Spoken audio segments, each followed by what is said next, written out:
The results are in, and we have projected winners for your Minnesota primary. Maria Lizignoli joins us now with the results to a heated race for the U.S. Senate seat. Maria. Yes, I mean, for weeks now, we have been watching the battle, the back and forth between these two on the Democratic side.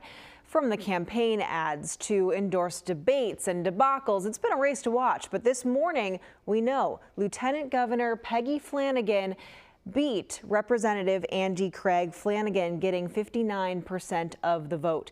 Last night, Flanagan told the crowd this race was about the many versus the money. This happened because you said Minnesota is not for sale. Not now and not ever. Now, I just got off the phone with Congresswoman Craig, and she assured me that she is in this fight with us. Now, as for who Flanagan will go against, Michelle Tafoya, a former television sports reporter, is the projected winner of the Republican nomination for Senate. She has 52% of the vote this morning. A Republican has not been elected to the U.S. Senate from Minnesota since 2002, but Tafoya says the state needs a change. Minnesotans are beaten down by this fraud. $9 billion was stolen from all of us taxpayers. We're seeing test scores go down while crime goes up. We are seeing businesses flee, and our kids are unable to afford to stay. This needs to change. This has happened under career politicians, single party rule, and it's time for change. So here's a look at what you're expected to see on your ballot. Lieutenant Governor Peggy Flanagan versus Michelle Tafoya for that U.S. Senate seat. Okay, and there we go. November 3rd, just under 3 months to go there. All right, Maria, thank you. Now, Minnesota's top job for governor, that's up for grabs as well in this election cycle. We now know who the two candidates facing off will be come November. This is a landslide victory on the Democratic side for Senator Amy Klobuchar. She came out with close to 90% of the vote, which was expected. Now, as for the Republicans, though, this is a much tighter race. Ultimately, the GOP nominee is Minnesota House Speaker Lisa Demuth. With 43.4% of the vote, she was able to defeat the GOP-endorsed Kendall Qualls and the Trump-backed candidate Mike Lindell. Republican analyst Amy Fredrickson spoke with our Esme Murphy about Demuth's win last night. The Lisa Demuth win, that's going to be the story of the night. That's a national story. It's a national story. Rarefied air for a candidate to run against the Trump-endorsed candidate and win double-digit victory.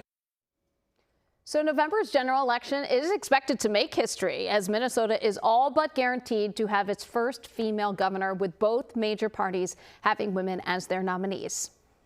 The candidates for Hennepin County Attorney have been finalized after yesterday's primary. The Hennepin County Attorney is a nonpartisan race, but the DFL did still endorse a candidate, Minnesota State Representative Cedric Frazier. He'll face Anders Folk in the general election. Folk, who has the endorsement of Minneapolis Mayor Jacob Frey, trailed in the polls by over 30,000 votes. As for Minnesota's Attorney General, Keith Ellison won the DFL nomination in his bid for re-election. Ellison had an overwhelming victory with nearly 85% of the vote. In November, Ellison will face Ronald Schultz, who ran unopposed. And in western Wisconsin, the results are in for the 3rd congressional district. So the Democratic nominee will be Rebecca Cook. This will be Cook's 3rd time running for the seat.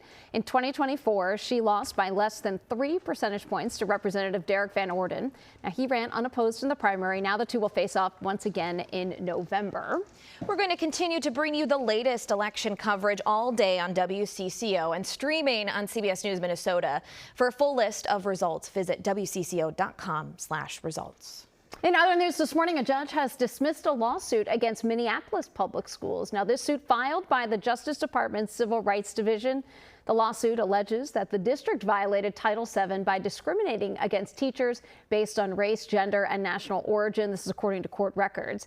This lawsuit was filed back in December, and back then it claimed that teachers of color and, quote, underrepresented teachers get preferential treatment in employment decisions. Now, that was because of a provision in the collective bargaining agreement between the teachers union and the district. That provision exempted teachers who fall into that underrepresented category from seniority order and from layoffs. The lawsuit was dismissed since the union was not an included party. Now, WCCO has reached out to the Department of Justice and the Minneapolis Public Schools for comment. U.S. Immigration and Customs Enforcement officers may soon have a new tool at their disposal. A notice published this week by the Department of Homeland Security says ICE plans to spend between $10 and $20 million to purchase conductive distraction and de-escalation devices. These devices are gloves that can deliver painful electric shocks.